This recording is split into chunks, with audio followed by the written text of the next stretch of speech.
Big boss ಆದ್ಮೇಲೆ ನಿಮ್ life ಹೇಗಿದೆ sir? Super sir. Bigg Boss ಮನೆಯಿಂದ ಬಂದಾದ್ಮೇಲೆ ಅದೇ ಬ್ಯುಸಿ ಇದ್ದೀನಿ.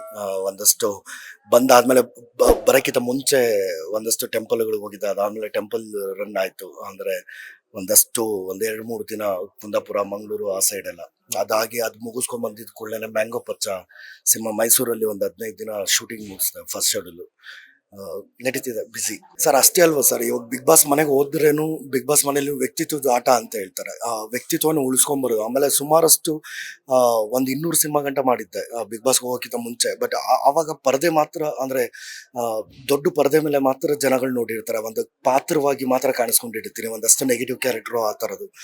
ಅದು ಬಿಟ್ಟು ನನ್ನ ನಿಜ ಜೀವನದಲ್ಲಿ ನಾನು ಹೇಗಿರ್ತೀನಿ, ನನ್ನ ವ್ಯಕ್ತಿತ್ವ ಏನು, ಅಲ್ಲಿ 24 ಗಂಟೆಗಳ ಕಾಲ ಹೇಗೆ ನಡ್ಕೋತೀನಿ, ಅದು ಲೈವ್ ಆಗಿ ಟೆಲಿಕಾಸ್ಟ್ ಆಗಿದ್ದಾಗ ಮಂಜು ಯಾರು, ಹೇಗೆ ಅನ್ನೋದು, ಹೇಗೆ ಆ ವ್ಯಕ್ತಿ ಹೇಗೆ ಅನ್ನೋದ್ರ ಬಗ್ಗೆ ಜನಗಳಿಗೆ ಅದು ತೀರಾ ಹತ್ತಿರದಿಂದ ಪರಿಚಯ ಆಯಿತು.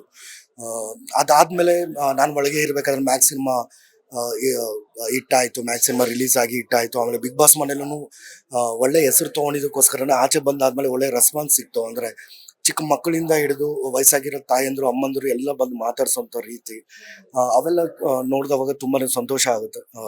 ಅಲ್ಲಿ ಒಳಗೆ ಹೋಗಿ ಪಡ್ಕೊಂಬರೋದು ಅದು ಅಷ್ಟೇ ಸರ್. ಅಂದರೆ ಯಾವುದೇ ಒಂದು ವಿಚಾರದಲ್ಲೂ ದುಡ್ಡು ಇವತ್ತಿರುತ್ತೆ ನಾಳೆ ಇರಲ್ಲ. ನಾವು ದುಡಿಯೋದು ಇವತ್ತಿರುತ್ತೆ ನಾಳೆ ಇರಲ್ಲ. ಬಟ್ ಒಂದಷ್ಟು ಜನರು ಮನಸ್ಸಲ್ಲಿ ಉಳ್ಕೋತೀವಲ್ಲ, ಒಂದು ಒಳ್ಳೆ ವ್ಯಕ್ತಿಯಾಗಿ ಉಳ್ಕೋತೀವಲ್ಲ, ಅದನ್ನ ಉಳಿಸ್ಕೊಂಡು ಹೋದ್ರೆ ಸಾಕು, ಅದನ್ನ ಪಡ್ಕೊಂಡ್ರೆ ಸಾಕು ಅನ್ನೋದು ನನ್ನಿದು ಸರ್. ಇಲ್ಲ ಸರ್, ಈಗ ಇದಕ್ಕೆ ಬಂದಿರೋದು ನನಗೆ ಮಧು ಏನು ಪ್ರೊಡ್ಯೂಸರ್ ಇದ್ದಾರೋ, ಮಧು ಅವರು ಸುಮಾರಷ್ಟು ಸಿನಿಮಾಗಳು ಅವ್ರ ಜೊತೆ ವರ್ಕ್ ಮಾಡಿದ್ದೀನಿ. ಅಂದರೆ ಮ್ಯಾನೇಜರ್ ಇದ್ದಾಗೂ ಅಷ್ಟೇ. ಆಮೇಲೆ ಇದಕ್ಕೆ ಮುಂಚೆ ಕಾಲನಾಗಿನಿ ಅಂತ ಸಿನಿಮಾ ಅವರೇ ಪ್ರೊಡ್ಯೂಸರು, ಅದರಲ್ಲೂ ಆ್ಯಕ್ಟ್ ಮಾಡಿದ್ದೀನಿ. ಇವಾಗ ಕುಟೀರದಲ್ಲೂ ಆ್ಯಕ್ಟ್ ಮಾಡ್ತಿದ್ದೀನಿ. ಅದು ಬಿಟ್ಟರೆ ಇವಾಗ ಈ ಸಿನಿಮಾ ಕರೆದಿದ್ದಾರೆ.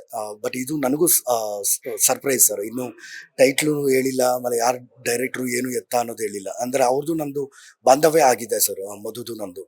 ಅವ್ರು ಯಾವುದೇ ರೀತಿಯಲ್ಲೂ ಇದೊಂದು ಸಿನಿಮಾ ಇದೆ ಬನ್ನಿ ಮಂಜಣ್ಣ ಅಂತಂದರೆ ಒಂದು ಒಳ್ಳೆ ಪಾತ್ರ ಇರುತ್ತೆ ಅನ್ನೋದು ನಂಬಿಕೆ ಮೇಲೆ ಬಂದಿರ್ತೀನಿ.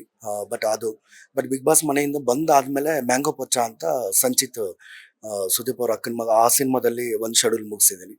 ಅದು ಬಿಟ್ಟು ಇನ್ನೂ ಒಂದಷ್ಟು ಸಿನಿಮಾಗಳು ಮಾತುಕತೆ ಆಗ್ತಿದೆ ಅಷ್ಟೇ. ಸುದೀಪ್ ಅವ್ರ ಹಳೆಯ ಸಂಚಿತ್ ಜೊತೆ ಮ್ಯಾಂಗೋ ಪಚ್ಚ ಅಂತ ಸಿನಿಮಾ. ನಟಿಸ್ತಿದ್ದೀರಾ? ಹೌದು ಸರ್. ಆ ಪಾತ್ರದ ಬಗ್ಗೆ ಹೇಳೋದಾದ್ರೆ ಏನ್ ಹೇಳ್ತೀರಿ ಸರ್? ತುಂಬಾ ಅಂದ್ರೆ ಇಷ್ಟು ದಿನ ಮಂಜು ನೋಡಿರೋದು ಒಂದಷ್ಟು ಆರ್ಭಟ, ಒಂದಷ್ಟು ನೆಗೆಟಿವ್ ಕ್ಯಾರೆಕ್ಟರ್ ಆ ಥರದ್ದು. ಬಟ್ ಈ ಸಿನಿಮಾದಲ್ಲಿ ಒಂದಷ್ಟು ಬೇರೆ ಥರದ ಪಾತ್ರನೇ ಇದೆ. ಒಂದಷ್ಟು ಸೈಲೆಂಟು, ಎಕ್ಸ್ಪ್ರೆಷನ್ಸು, ಲೈಕ್ ಬೇರೆ ಥರದ ಕ್ಯಾರೆಕ್ಟರ್ ಇದೆ. ವಿವೇಕ್ ಅಂತ ಡೈರೆಕ್ಟ್ರು ಒಂದು ತುಂಬಾ ಅದ್ಭುತವಾದ ಪಾತ್ರ ಬರ್ತಿದ್ದಾರೆ. ಅಪ್ಪು ಬಗ್ಗೆ ಏನ್ ಹೇಳ್ತೀರಿ ಸರ್? ಬೇರೆ ಅಪ್ಪು ಸರ್ ಬಗ್ಗೆ ಅದು ಅಷ್ಟೇ ಸರ್. ನಾನು ಅಷ್ಟು ಕೋಟ್ಯಾಂತರ ಅಭಿಮಾನಿಗಳಲ್ಲಿ ನಾನು ಒಬ್ಬ ಅಭಿಮಾನಿ. ಅವ್ರ ಜೊತೆ ಒಂದು ಸಿನಿಮಾ ಮಾಡಿದ್ದೆ, ಅಂಜನಿ ಪುತ್ರ. ಆ ವಿಡಿಯೋ ಇವಾಗ ಅವ್ರ ಹುಟ್ಟು ಹಬ್ಬಕ್ಕೆ ಅಷ್ಟೊಂದೆಲ್ಲ ಆ ವಿಡಿಯೋನು ಒಂದಷ್ಟು ವೈರಲ್ ಆಗಿದ್ದು, ಪ್ರಚಾರ ಆಗಿದ್ದು. ದೇವರು ಸರ್, ನನಗೆ ದೇವರೇ ಸರ್ ಅವರು ಅಷ್ಟು. ಯಾಕಂದರೆ ಆ ಥರದ ಸರಳತೆ, ಅಷ್ಟು ಜೀವನ ಅಂದರೆ ಆ ನಗು ಮುಖ ಇಟ್ಕೊಂಡು ಅಷ್ಟು ಪಾಸಿಟಿವ್ ಆಗಿ. ಆಮೇಲೆ ಇವತ್ತು ನಮ್ಮ ಇಂಡಸ್ಟ್ರಿನಲ್ಲಿ ಯಾವುದಾದ್ರೂ ಒಂದು ಫ್ಯಾಮಿಲಿ ಆಡಿಯನ್ಸ್, ಮಕ್ಕಳಿಂದ ಹಿಡಿದು ಎಲ್ಲ ವಯಸ್ಸಾಗಿರೋಂಥವ್ರು ಎಲ್ಲರೂ ಹೋಗಿ ಒಂದು ಸಿನಿಮಾ ನೋಡ್ತಿದ್ರು ಅಂತಂದ್ರೆ ಅಪ್ಪು ಸರ್ ಸಿನಿಮಾಲಿ ಎಲ್ಲರೂ ಅಪ್ಪು ಸರ್ನ ಅಷ್ಟು ಇಷ್ಟಪಡ್ತಿದ್ರು. ಅಷ್ಟು ಕೋಟ್ಯಾಂತರ ಅಭಿಮಾನಿಗಳಲ್ಲಿ ನಾನು ಒಬ್ಬ ಸರ್. ಲೇಟೆಸ್ಟ್ ಹಾಗೂ ಇಂಟ್ರೆಸ್ಟಿಂಗ್ ಸುದ್ದಿಗಳಿಗಾಗಿ ಬಾಸ್ ಟಿವಿ ಕನ್ನಡ ಚಾನೆಲ್ನ ಸಬ್ಸ್ಕ್ರೈಬ್ ಮಾಡಿ. ಹಾಗೆಯೇ ಬೆಲ್ ಐಕಾನ್ ಪ್ರೆಸ್ ಮಾಡಿ. ಇದರ ಜೊತೆಗೆ ಫೇಸ್ಬುಕ್, ಇನ್ಸ್ಟಾಗ್ರಾಮ್, ಎಕ್ಸ್ ನಲ್ಲೂ ಮಿಸ್ ಮಾಡದೆ ಫಾಲೋ ಮಾಡಿ.